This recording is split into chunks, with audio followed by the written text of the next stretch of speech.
Okay. And yes, YouTube is working properly as well. Hello to our friends on YouTube. What a day today. As you see, talking about Glenn Marsden, the person that has mainly make me sob within all of our conversations. Hopefully, it's not the case today. I just make sure that I have my composure. And if everyone is ready, we are going to start the actual recording with the introduction and everything so that we have this very nice tight dialogue for today. Is everyone ready? Glenn, everything set up? Everything set? Not freezing anymore? Love it. Okay, good.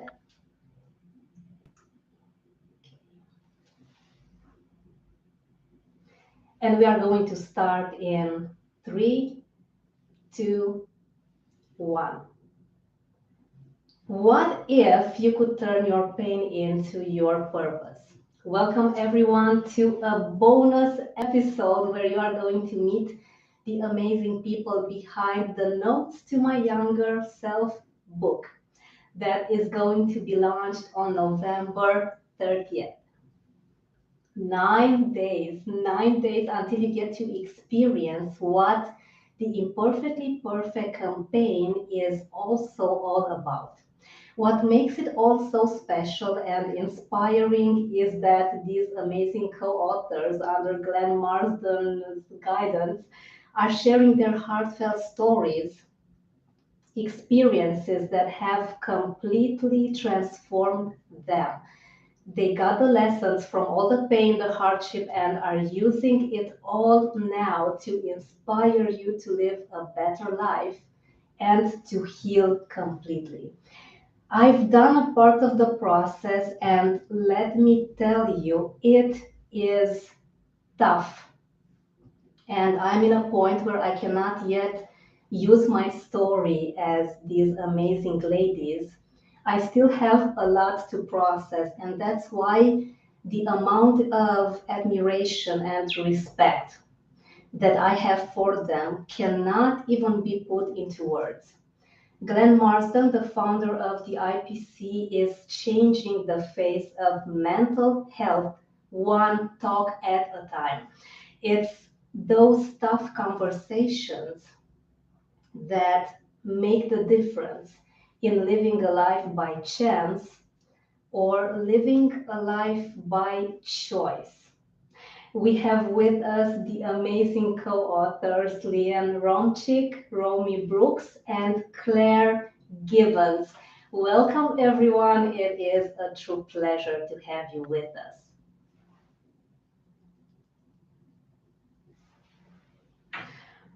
I would love to start our conversation with asking Glenn if you can summarize your amazing story about the Imperfectly Perfect campaign.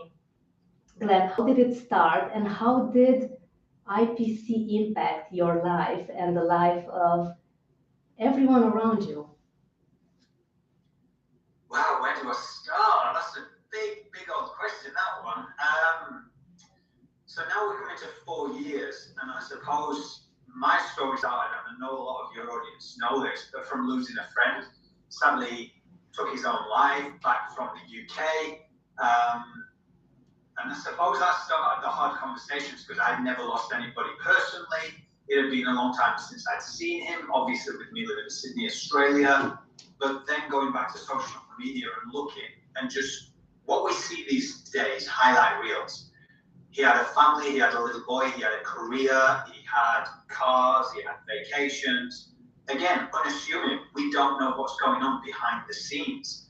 And partly I can't say I knew everything that was going behind the scenes because I've not seen him for many years. However, looking at some of social media, what we do these days is we see what we pretend to be a highlight reel and think their life must be perfect.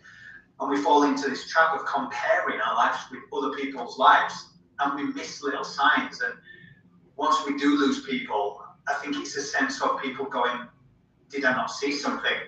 What could I have done? Could I have done more?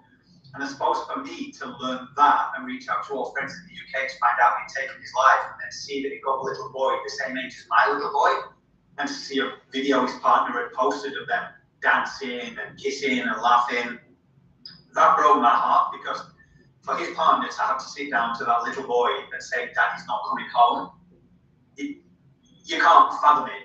You really can't. You put yourself in the same, if you've got kids, and you put yourself in that position and sit down and just know, it breaks your heart thinking, having to say that to your son or daughter who's a little kid who would not know any difference. So with that being said, moving forward, it was a sense of talking to people, opening those conversations up, seeing that I wasn't the only one that was experiencing this, with people having lost people. And yes, there are many organisations out there around the world, in Australia. I reached out to someone wanting to do my part for them, but I got no thank you. Understandably at the time, yes, it was frustrating, because here I was with all this passion, and I was like, oh, I want to help, what can I do? But understanding now with what I've achieved, which I'm very grateful for, there are a lot of advocates. But we can't take everyone who's wanting to help, and this is obviously what I've learned along the journey. So I look back, and when I got those no's, what it did was just give me this newfound appreciation of what organisations had achieved and what it actually took. And I started the conversations, and I reached out thinking, you know what, I'll do it very different. I utilise my photography, which is a passion of mine, and I was fed up. And I'm going to say, I've seen these campaigns out there around Australia and looking elsewhere, which was quite frankly shit. And when I mean that, I say in all sincerity that there was campaigns with little old women with a bunch of flowers, and he was talking about mental health. And I was like, first of all, people are time poor. They're going to see that, they're going to walk straight past it. Secondly, if they do take a look and they're going to see a little old lady with a bunch of flowers talking about her husband who she lost to suicide, there's going to be no connection there, especially for our younger generation. So I thought, how can I make something different and open these conversations? Who do our kids look up to? Who do we look up to? Corporate, sports players, professionals in the entertainment industry. And that spurred me to start reaching out, saying, can I do your portrait? Obviously, I was getting no's at the beginning. Nobody knew who I was. I started sending voice notes. People heard the sincerity in my voice, started conversations, got to know them, built relationships. We did it very different, which you can see if you're watching the slide. You can see some of the photos in the background. It wasn't what we normally see, a celebrity talking about mental health, where they're still in the studio, the spotlights are on. This was, I need you to remove the mask. The mirror has two faces, one that we show to the world, one that people think they know you from, and one that we don't tend to show to the world.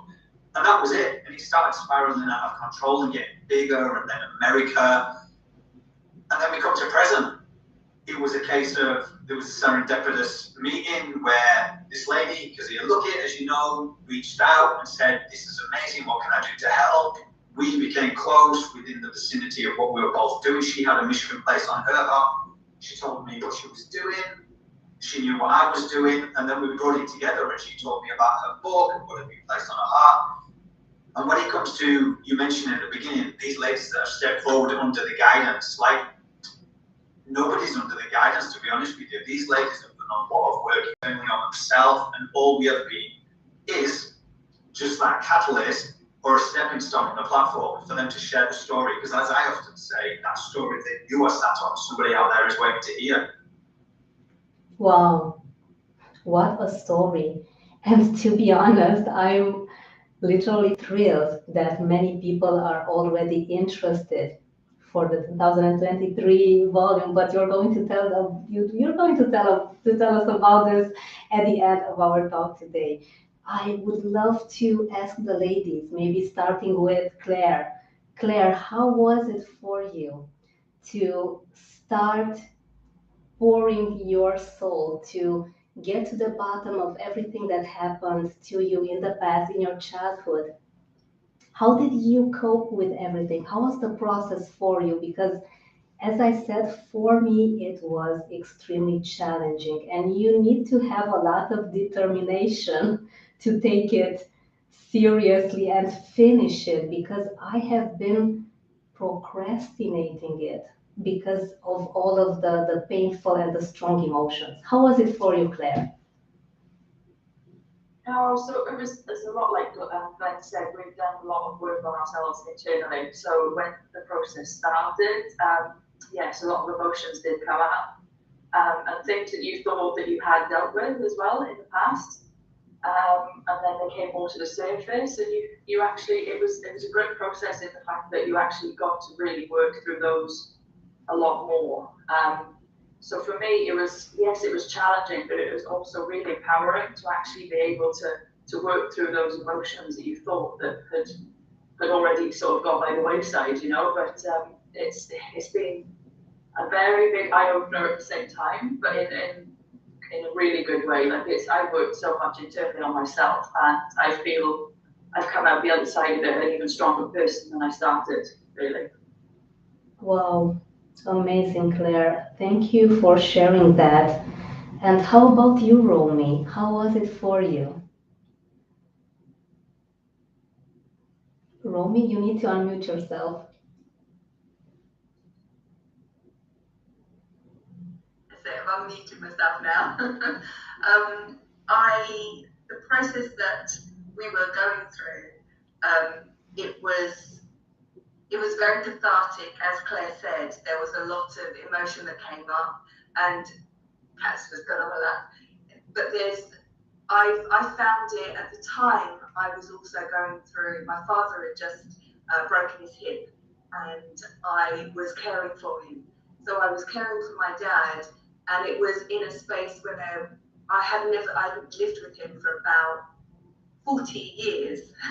So all of a sudden, I'm in a very sort of a small space with my father, looking after him, worried about him, trying to write the book as well, going through the emotions of all childhood traumas coming up as well, resolving them. And it was a really amazing experience because it was very visceral. It was happening right there and then. And it was my way of actually separating myself from the past and observing it, which I think is really important, because when you're going through something, there needs to be a part of you that separates and watches and observes what's happening, rather than being completely absorbed by the pain or the past. Because you do need to, you gain that insight when you step away. It's almost a disassociation, but you are very aware of what's happening. And that was sort of how I felt in that experience, which gave me sort of more clarity and insight into the past. So it was, it was hard, challenging, but very cathartic. I was really pleased that I did it. Wow, amazing, Romy. And Leighanne, can you please also share with us your thoughts about the process, how it was for you to get everything out there? I sure can.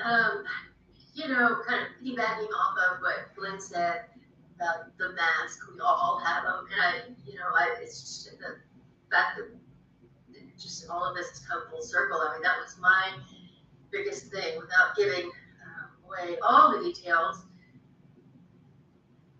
When I found it was all around loss, losing my parents in the way that I lost them, and where I was in life. And I just got a divorce a year before, and it was not that's another story, but it was like a protective mechanism in my mind, which it was not. It was actually more like a sword or a gun. It was just like I was truly destroying my spirit. I don't want to say my soul, because I was always a good person, but just the life in me, the light in me was shut off, because I walked around with a mask trying to hide my pain from the grief and the loss, the sadness, the just complete unawareness of who I was now and how to go through life, and single mom, and put that mask on and be the strong mom. I'm okay, I'm good, because I was always strong. I was always looked at as the strong person in the family, and maybe by default, I just felt that I needed to live up to that continually. So long story short, I just kept putting on a mask, and and this wasn't short-lived. It went on, and the more time went by, the more masks I had to put on. pretend to be somebody else, but I was hiding the pain. I mean, I was hiding the pain and a lot of other things, but I never knew how to deal with what do you do when you find yourself in the fetal position on the floor and you can't move. You know, I was never taught that. Most of us weren't, you know, growing up. The fact that even happened, and then how do you get up? How do you take the first step or the first even glimpse of maybe I kind of want to take a step, because I know a lot of times when we walk around with all these different masks, it's kind of like you get to a hopeless place. It's like, I don't care if I get up or I don't. And that's kind of where the whole Imperfectly Perfect campaign and mental health awareness comes in. And I mean, I've been there. I've definitely been there. But that was later, and it was because of masks. And they finally came off when I broke. I broke. Like, destructive. I wasn't destructive, but a lot of things in my life just went spiraling. This is the one thing, and I'll stop here, but knowing that so many of us go through life wearing masks, I guarantee, I promise, I've never seen it not happen. I promise it will come out sideways at some point in life. And the sideways is not ever a pretty thing. So yeah, I had to let things come out sideways and work through it. I worked through a lot of stuff, and not just it, to get to the other side, realize that that's just not worth it. Just being who I am is just who I am. That's so much healthier, and it's much lighter. I feel much more free than wearing all those masks, where literally I felt like I was suffocating, like my suffocating shell in hell. That's what it felt like. Wow, Leighanne, listening to your ladies' stories, it just gets me to understand that I need to be more patient with myself in the process. And I'm sure that everyone listening to us, they're going to get a good lesson on being kind to yourself. There's just no other way. Just embrace it all, the good, the bad, the ugly, maybe most ugly at the beginning, but we can definitely go through it. Thank you very much for sharing this. And my next question would be for Glenn. Glenn, can you please tell us what is one advice that you could give now to your younger self? To be honest with you, I thought this long and hard, and I think with the journey that I've walked and all of the lessons, I wish, or I would give myself to realize that this journey that we're on is a life full of lessons. And the sooner we can realize that, because we're all indoctrinated from an early age into a system that takes us to school, and we're always looking for external validation and competing and comparing and judging other people. It's what's ingrained in us. And to give myself, or a note to my younger self, would be about explore things, question things more, learn to surrender more, listen to yourself more. Because what do we tend to do? Because we are indoctrinated, we listen to teachers. They've got a one view scope of the world from what they've learned. We listen to our parents. That's our generational traumas carry on, because we're listening to them. We're picking up everything that they've gone through, and we don't question it because we don't know it. And I think, and I'll piggyback back off Lee, where it's like when things do tend to hit rock bottom, it comes out sideways. But what comes from that is that beautiful light where we can surrender to it and actually realize this may just be a blessing. As hard as it's going through, it's breaking all of those things we've actually been indoctrinated in and making us question things. And me and Romy had this incredible conversation the other day, deeper past her story. And it was this sense of when you move in, and I know Claire's on this journey, and Leighanne, and the majority of women are, this spiritual nature that suddenly comes upon you when you start questioning things. And you start noticing serendipitous moments and things that happen for a reason.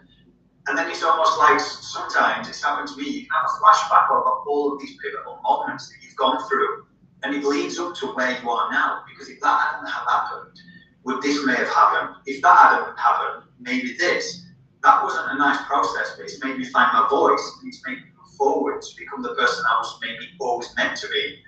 But because we're so conditioned by societal expectations, and this is what, when Lee says, we all have these masks on, and we've all been there. There's not one person on this earth that can clearly say they have been truly authentic. And this is why I don't really like that word, because a lot of people's actions don't mean what the definition of the word means, and that's not their fault.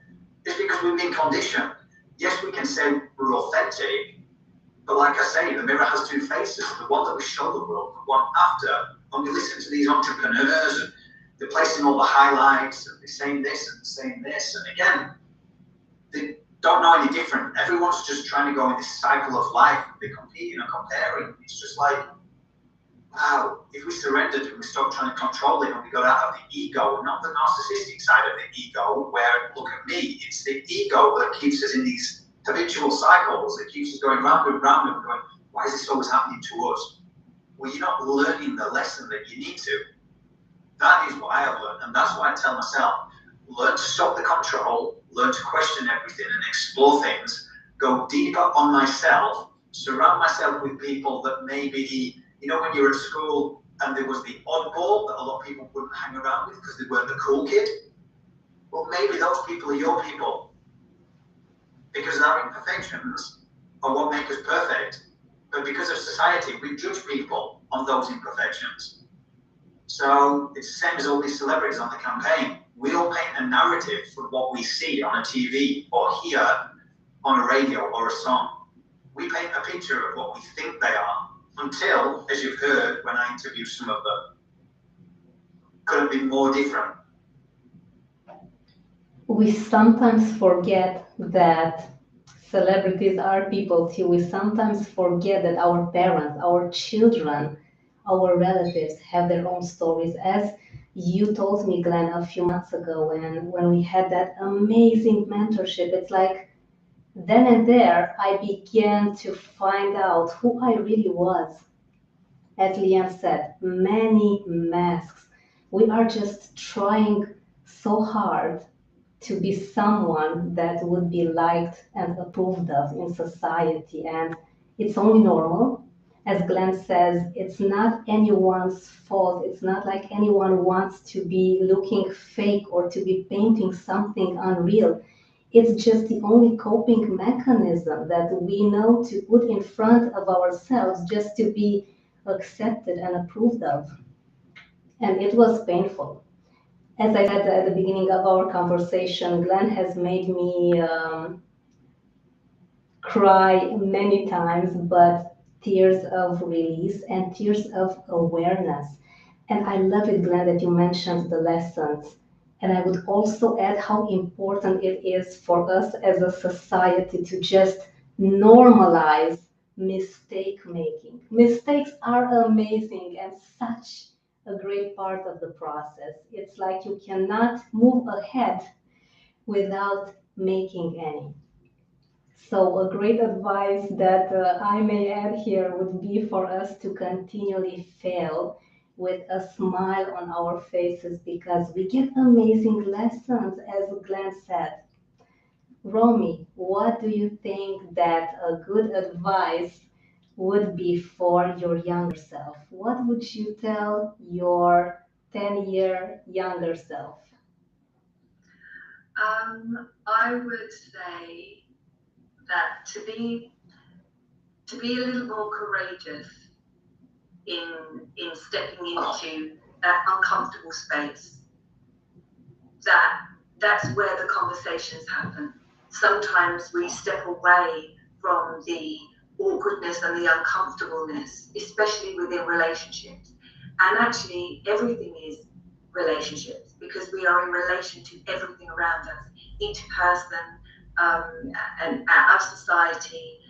And when I was picking up on the things that everyone was talking about, and everything, especially the comparisons, different narratives, the assumptions that we make of others. And I think sometimes we make, well, no, not sometimes, we make huge assumptions of each other. And even when you're in a relationship with someone, you assume that you know everything about that person, especially if you've been, let's say, married to them or you've got children, and you assume everything about your child. But every single day is a new fresh day, and they can do something in that fresh day, and they've got something to say to you that is different and fresh. And I say, just for my younger self, be a little more courageous, be a little more kind to yourself. The kindness that we sometimes give to others, we do need to turn that in and reflect it to ourselves as well. So be a little more compassionate and a little braver and step into that space. And as you said, Rosanna, making mistakes is, I feel that is a brilliant privilege to be able to make mistakes and to smile and to think, okay, that didn't work. That was, and I think I read somewhere, mistakes are just mistakes on your way to where you're going. And they can take you on a slightly different journey, that you learn something different that you wouldn't have done before. Or it takes you somewhere that you meet someone you wouldn't have done before. You know, there is always a lesson, a learning, and a blessing, whatever happens, but it takes that time to find it sometimes. But to do that with kindness and courage, that would be my takeaway. Beautiful, Romy. I love it that you mentioned compassionate. I'm so grateful for that word because I'm still learning this. And I'm sure that everyone watching us and listening to us have this idea that we are always doing our best. If we could do more, we would do more. If we could have done more 5 minutes ago, we obviously would have done more. So it's such a beautiful lesson that you shared with us, Romy. Thank you for that. How about you, Claire? What advice would you give to your younger self? So a little bit of what both Glenn and Romy were saying, really. So firstly, that around like Glenn was saying, I'm sort of on this journey of starting to question things that a little bit more internal, working on myself internally. On this sort of, the spiritual journey it started, and I wish I had listened to my gut instincts a bit more maybe when I was younger, because those things are what I'm learning from now. So the gut instincts that I'm getting is part of this journey that I'm on, and I just wish I'd learned to listen to that and tap into that a little bit more. And like, what you were saying about mistakes and what Romy was saying about mistakes, there's never a truer saying than when we say you live and learn. You learn from everything that you do every single day. What happened 10 years ago, I've looked at how those things link to where I am now. If certain things hadn't happened, I wouldn't have been on this path. So I would just always say, making mistakes, it's not failure, it's just live and learn, and always just think, it doesn't matter if I make mistakes, be kind to yourself, move forward, and for me, not letting that fear hold me back. Fear is something, like get that fear into your head. At the end of the day, like Glenn's been talking to me about things lately, he's like, what have we got to lose? He's like, if you reach out to someone and they say no, what's the worst that could happen? So just not let that fear hold me back as well. That's another thing I definitely tell my younger self. Beautiful, Claire. Thank you for sharing that. Oh my God. There's just so much that we all need to work on regarding kindness. I see that most of you are mentioning this, and I guess that, as you said, Claire, it's just live and learn and make mistakes again and just get the lessons, as Glenn said, and move on. This is the beauty of it all. The gut feeling. My God, I can truly understand what you are saying about this, Claire, because you just forget who you are when you don't follow it. We do tend to listen more to what other people say, and these are not bad people. They want to help us. They think that we just cannot figure it out on ourselves. But how important it is to just know what is happening in your heart, what's going on there really. What a great lesson, Claire. And how about you, Leighanne? What advice would you give to your younger self? Uh, well, two things I was going to piggyback on, but let me just focus strictly on the whole human-esque thing. What I experienced, what a lot of people are experiencing is I keep putting myself into the position of when I was even younger, not just when my parents passed, but when I was younger, because I'm pretty sure, no, I'm not pretty sure, I'm positive that I learned on my own how to start putting masks on when I was living at home when I was younger because of some just an unhealthy pattern from my mom. And I never talk about this having the open. It's not a horrible thing. It's just since they passed, it's just like it's just hard to the guilt thing. I don't know. See, I'm human, but just to put it out there. I started putting masks on back then to protect myself and be strong. And I think we all have. Nobody's childhood is perfect, and that's where we learn and we're formed, and we learn how to adapt, and we just become these little beautiful people that grow up into adults that carry whatever we carry with us from our childhood. And so that was part of just that I'm on my own. I got to protect myself, kind of thing. And weight, not what I looked like, but weight, like the number on the scale, was extremely important to my mom. So it's kind of dysfunctional as I'm saying this. So there was all that going on, and then they passed, and I had to hold masks, and it was almost as if I didn't know who I was, truly. And I was an adult, I had two kids. I didn't know who I was because I was just so good at covering it up, not just from my childhood, but just when I started putting all the masks on. I didn't know who I was. And, people would ask me, "What's your favorite color?" I had no idea. What's your favorite food? I don't know. Protein. I didn't know who I was, honestly, until, I don't know, but now I do know. It was right after the pandemic, so a couple of years ago. It's like, it's very strange, but what I began to do, it's just kind of a practical thing, and it's just, and I'm speaking to the gap, the people that maybe are in that hopeless place where they just could care less if they wake up again tomorrow and nobody knows and they're just being silent. And then, when you've actually stood up. So that gap right there, I think there's a huge need. I think because people that are feeling like that, typically we don't want to say, or we didn't want to say, hey, I don't care if I wake up. We're not reaching out.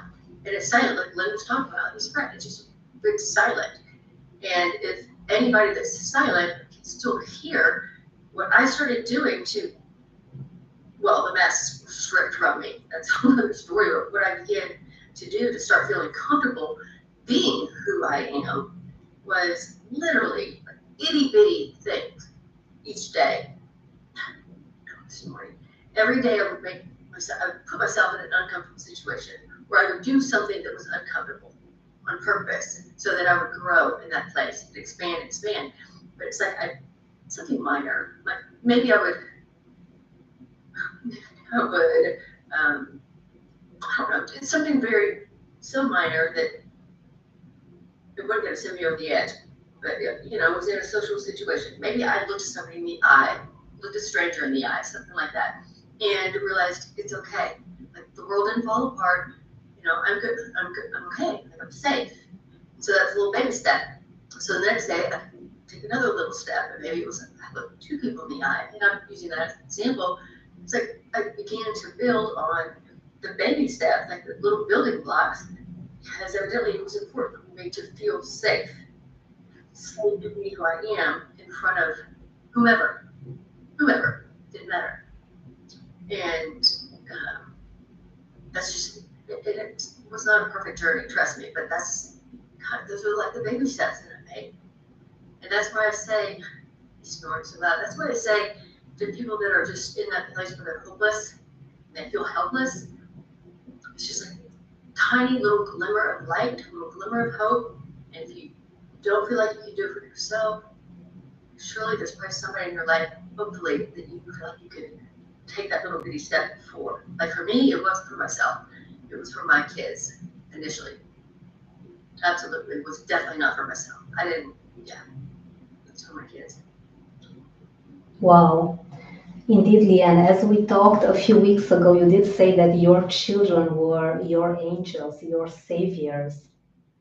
And I would want to ask you now, Leighanne, how is your relationship with yourself in this very moment when you have dealt and you have processed most of what happened in the past?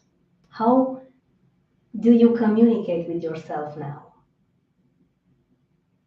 Okay, so this the other thing I was going to say is I began to do as I was gotten into like just regular life now as I'm going through life. So I have a daughter who's 20 and a son who's 23. But my daughter, she's in that, well, she's been in that realm and still is of what you look like and weight, the number on the scale, like just all of that. Just it's everywhere. And when I feel like if I have a moment, and I have, where I'm gonna think something negative about myself, or I'm gonna be tempted to beat myself up, immediately I shift and I think about would I ever want my daughter to hear, let's say, for example, what I was just about to say about myself. Would I ever want somebody to say that to her? And that's kind of like my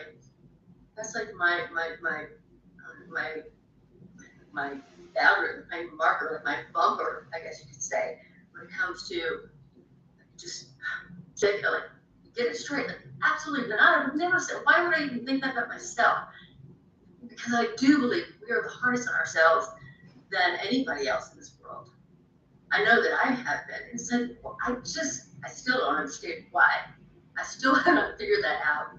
Why? Because we're all, well, for the most part, we all seem to evolve that way, and then we work on it. But this whole comparison and need to be accepted and need to be okay.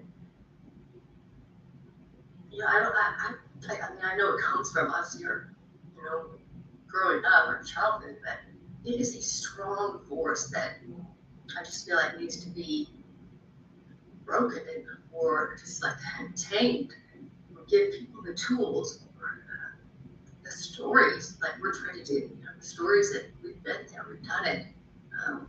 Like we made it to the other side, but we are okay for the most part. It's possible. Give people hope. Wow, beautiful, Leighanne. And let me tell you, you mentioned the scale numbers looking in a certain way. It was just in May of 2022, this year, that I could literally go outside in public without feeling like I'm going to die if I do not wear makeup. And it's insane. And indeed, it's a work in progress. We are still humans.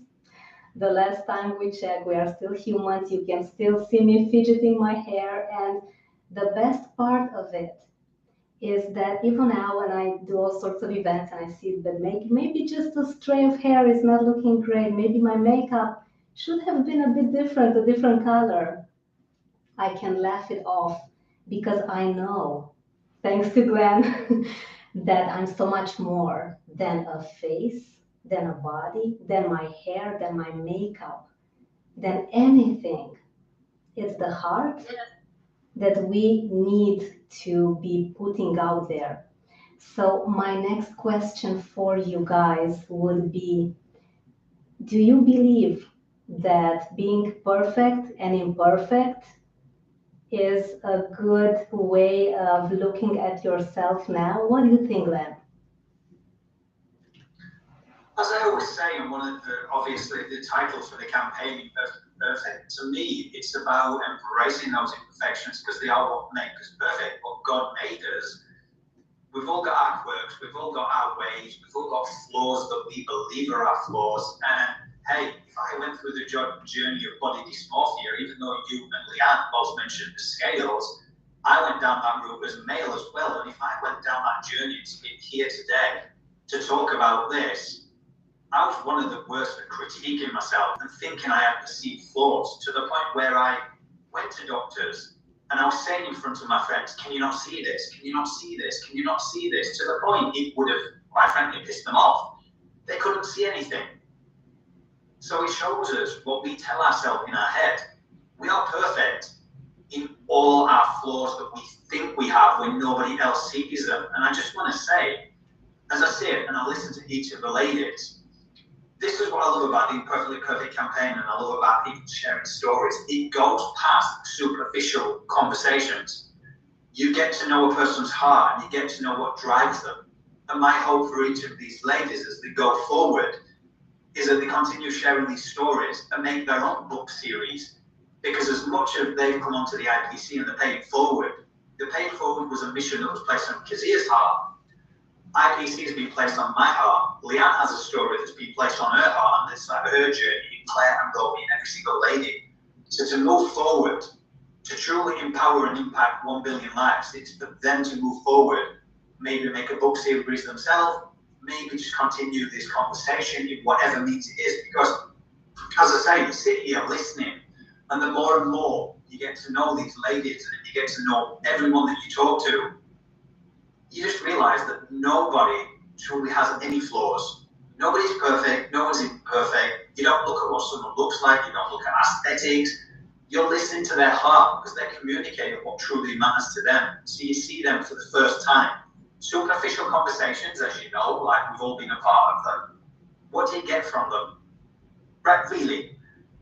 Like, if it's just like, hey, how are you? How's the weather? Or somebody's banging on about they're going out this weekend and they need to be dressed a certain way and they need to do this. And there's no judgment because we've all been there. We've all gone through that younger time. But I mean, if you truly sit down, those conversations you've had, Roxana, and you've opened your heart up to me, and I shared my vulnerability with people, and these ladies stepping forward, Claire, Romy, Leighanne, and all of them, that, to me anyway, is when you see a person for the first time.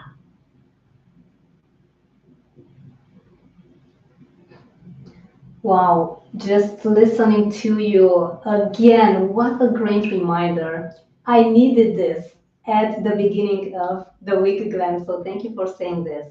Flaws make us absolutely beautiful and gorgeous and so unique.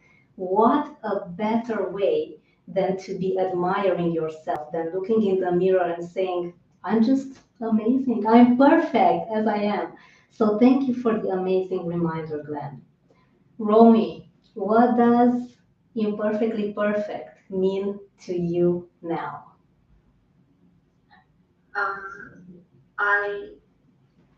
I think it's as Glenn was saying, I think it's us at our core, because we have our shadow self, which sometimes is our imperfect self, which are all the things that we've pushed down that are unacceptable to family, friends, society, and that we believe are wrong with ourselves. But it's within that shadow self that you actually have your golden shadow. And your golden shadow is actually the blessings and learnings. And sometimes I think one thing is jealousy. Sometimes we look at jealousy as a really negative thing, and it can feel really sticky and uncomfortable when we experience it. And it's one of those emotions that we actually don't like to admit to, and we push it down. But in jealousy, if you actually looked at that jealousy and you thought, well, what is it about that? What is it that I truly want? What is it that I feel uncomfortable about in this moment? And actually, it's that you're feeling insecure in yourself, and that there is a want outside of yourself that you're not actually able to move towards. And once you've recognized that, you can then go, well, if I could move towards that want, what would I need to do that? And that's when you can break it down and look at the resources that you might need, the support that you might need. And all of a sudden, that jealousy has taught you how to get what it is that you would like, and to open it out to your friends and family around you. So I would say there are no you know, the negative emotions that we talk about, they're just way showers to more light if we look at it in that way. And that's how I see being perfectly perfect. So yeah, so I'm really pleased to be a part of this campaign. I can see that and I can feel that, and I know that everyone can see how amazing you are, Romy. You are opening up your heart in such a way that I feel that you are growing.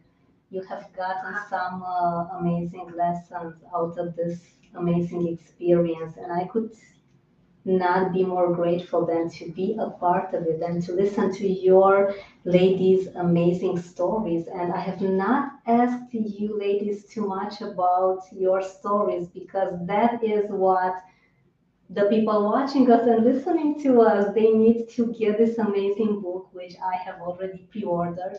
Everyone is going to find the link in the description of this live session. Go get this amazing work of art because you get to see and you get to experience real hearts opening up. Leighanne, what would you say that imperfectly perfect means to you now, in this very moment?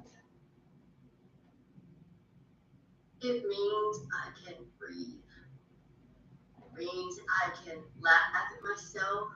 I don't have to go into that complete full-blown anxiety panic attack before maybe I get on a video. That's been part of my career for the past 6 or 7 years. It means I get to have boundaries.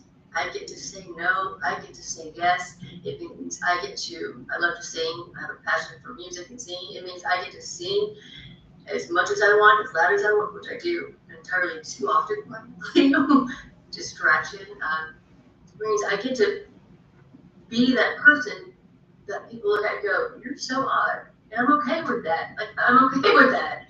Yes, I am. I know I'm different. Yes, I believe in energy. Yes, because sometimes people just start talking about certain things. They look at you like, I don't know if she's all right, but it means I get to celebrate that and I get to have fun with it. I get to play. And that comes with, I think, my life is just goes hand in hand with the wisdom. I don't want to say that comes with age. That doesn't sound good, but it just comes with experience, like going through the stuff and being in the fetal position and then climbing back up, crawling, and then jogging, and then running, and then sprinting, and then you're there, and you're like doing a few marathons, and boom, something down again. I have been knocked down too many times. Plenty of times, which actually, I don't want to say it's a strength, but in a way it is, because I've been down and I've gotten back up every time. I would say I have like 9 or 10 or I don't know how many lives, and it's strange as it sounds, it's that self-confidence that being who I am, going through life without a mask on, and just having all that removed, one, it creates more space for me to feel comfortable, but to also build that self-confidence that, you know what, if I fall, I'll get back up. And I will get back up every single freaking time for those that can't. And that's why I do it. And that's why I'm not okay with putting another mask on. Because if I show up just being me, being real with all my flaws and all my whatevers, that creates a space, a safe space for somebody else to do the same. So that's what I'm committed to. Absolutely beautiful. When you said that I can breathe, I felt that. And I think that Glenn and the ladies have felt that, the power of that. This is amazing. And you also mentioned having fun. Do we forget to put our children that are inside of us first? I know that I have a child. She's cute and sweet, not sleeping too much lately, not very happy about that, but it's a constant reminder that we just need to let it all go and just enjoy ourselves in the process. And being weird or loud or whatever other people may see us, it's fun. And let's see it as a feedback, and let's just continue to be who we truly are inside of us. Claire, what does imperfectly perfect mean to you now? For me, it just means being who I am and accepting that everything about me is meant to be this way.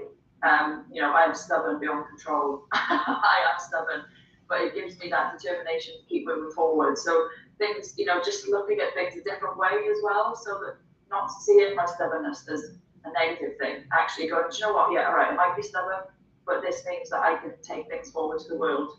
I'm just accepting everything about myself is meant to be this way for this reason, and to lead by my heart and to take things forward, and not being afraid to embrace all of those things about me, whatever it might be, good things, bad things, like they all work together to make you this person.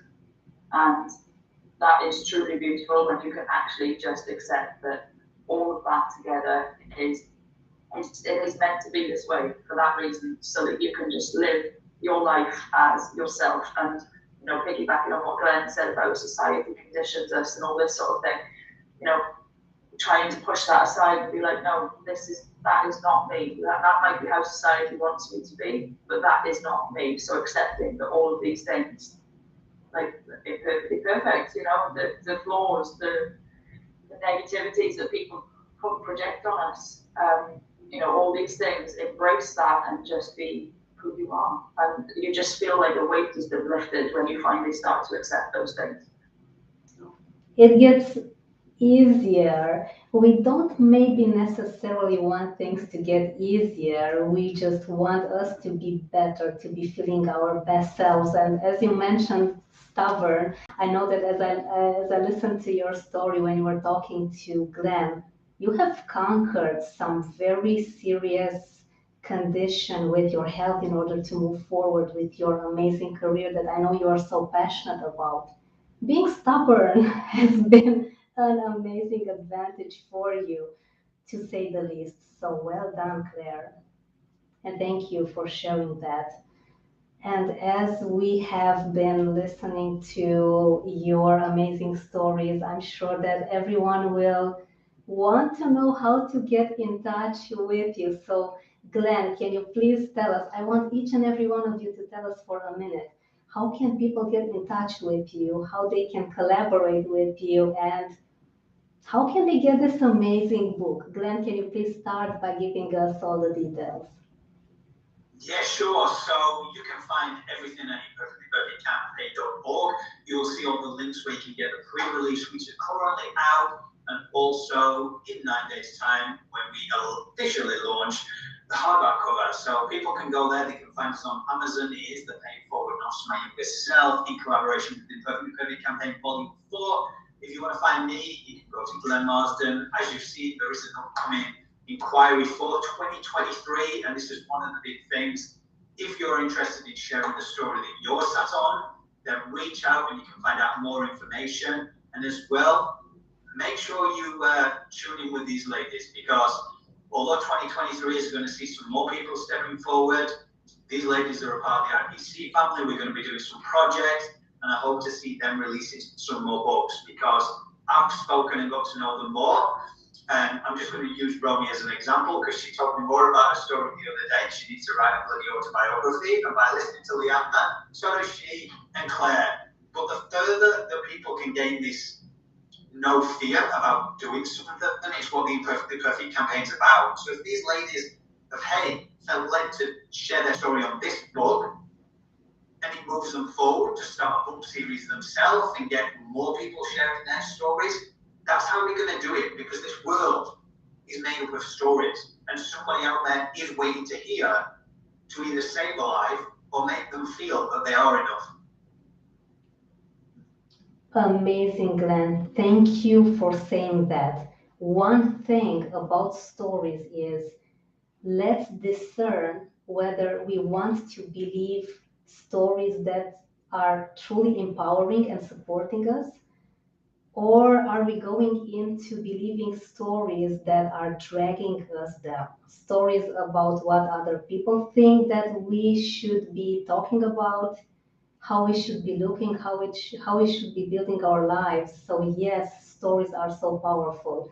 Thank you, Glenn, for mentioning that. And definitely 2022 is about to end, but it doesn't stop here. So get in touch with Glenn for 2023, this amazing series that he is starting. Very excited for you, Glenn, and for all the good that you do. What a privilege to be able to read your content, see your videos, listen to your amazing podcast. It is such a food for thought, food for soul for me and for everyone watching you. So thank you for your amazing work. Romy, how can we get in touch with you? And a final thought before we leave today? Thank you. People can get in touch with me. I have a website and it's just romybrooks.com. I'm also on Instagram. I think Romyann Brooks, just all one word. And I'm on Facebook as well, just under Romyann Brooks. I'm not very tech savvy at the moment, so just be a little bit patient with me. And the last thought I would say is there's one thing many years ago that I read, and it really impacted on me, and it was the sense that we are all coming from a place where we want to love and be loved, and that at our core, that is everything that we do, even if it feels dysfunctional, it's coming from that space, and the dysfunction is actually the distortion that maybe society or imprints and conditioning have created on us. But if everyone is coming from that space of wanting to love and be loved at their core, then I think that enables us to feel compassion for others through their suffering and through our own suffering. So that is just something that I would like to leave, because it's a thought that's always stayed with me, and that's how I view people. That's how I sometimes have to remember to see myself. So thank you very much for inviting me on today and for giving us this opportunity. Thank you. Romy, beautifully said. Thank you so much for mentioning again the word compassion. It's a real privilege to be here in this very moment, to listen to your story, to listen to your thoughts, to listen to what Glenn has to say, Claire and Leighanne. It's a true wonder of nature that I get to experience so much bravery and courage and determination. Such a great lesson for me today. And Leighanne, can you please tell us where to find you and a few words of wisdom before we go? Sure. So I am on Instagram. My name is just so hard to spell. The last name is just odd. So to keep it simple, my website is dropthemask.co. Simple. But I am on Instagram, Leighanne_Hromcik, and that's just entirely too difficult to remember. So dropthemask.co. I just like what Romyann was saying, like we all are looking for love and be accepted and so forth. A big Dr. Joe did that Dispenza van, and it's like he speaks about, and it's so true that we all are connected within and throughout our hearts, that we can open up our hearts because we all have one. And one of the thoughts that came to my mind was, you and I have talked about this, before. When you walk into a room and you feel like everybody's staring at you because you have stain all over your shirt or whatever, and you feel like everybody's staring at you and everybody's judging you, not you, but in general. And I had somebody tell me somewhere along somewhere along the way in my life, they looked at me and they said, Leighanne, you're just not that important. Meaning, here I am worried about, let's just say, the stain on my shirt or whatever. She's like, you're not that important. I'm like, she's right. I mean, I'm really not. And then it changed my perspective.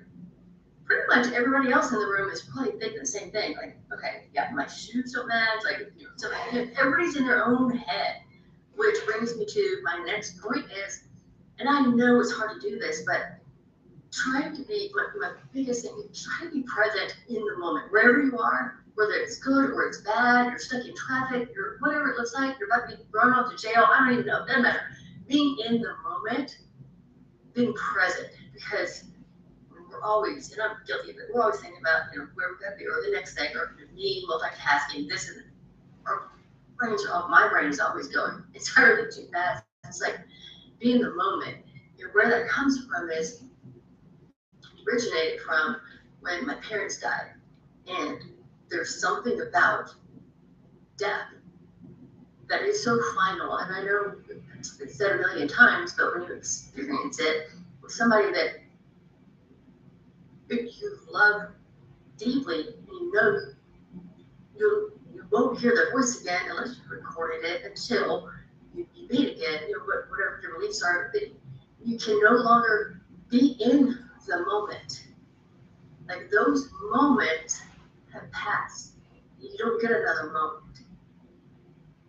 And to do the best we can to avoid feeling resentments, regrets, and beating ourselves up, because that's just a whole nother spiral. We get mad, so we get the whole thing. Being in the moment, and I wasn't always in the moment, so I'm saying this hindsight from the wisdom, what I wish I would have known, or would have known how to be. And then the other thing is, and it's easier for me to say this now than when I was younger, but just do the thing. Like, do the thing that you are most afraid of, do the thing.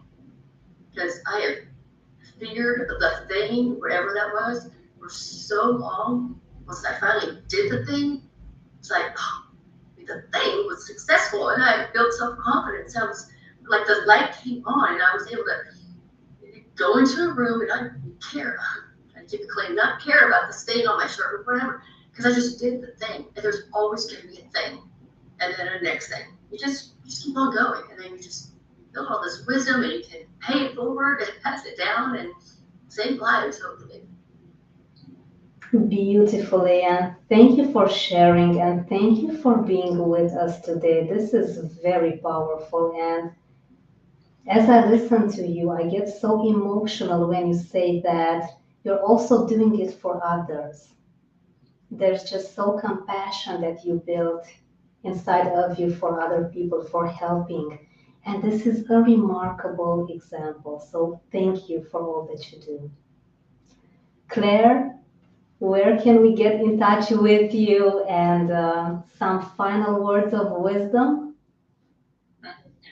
Okay, so my main two are, I'm on Facebook and just Claire Gibbons.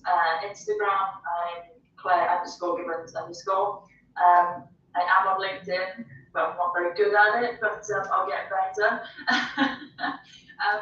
My final thought I was just sat here thinking about was what we were saying about judgment and everything and how society conditions us.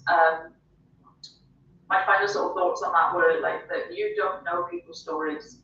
You do not know what goes on behind closed doors.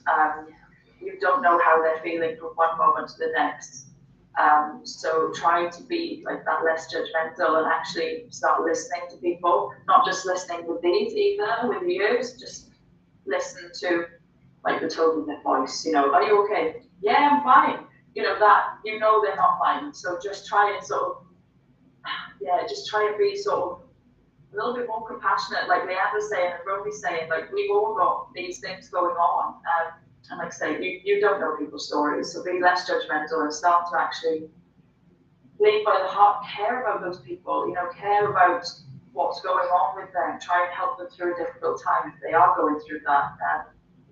you know, it's not all about us. At the end of the day, there's everybody else out there has things going on, and we all need that help and support now and again.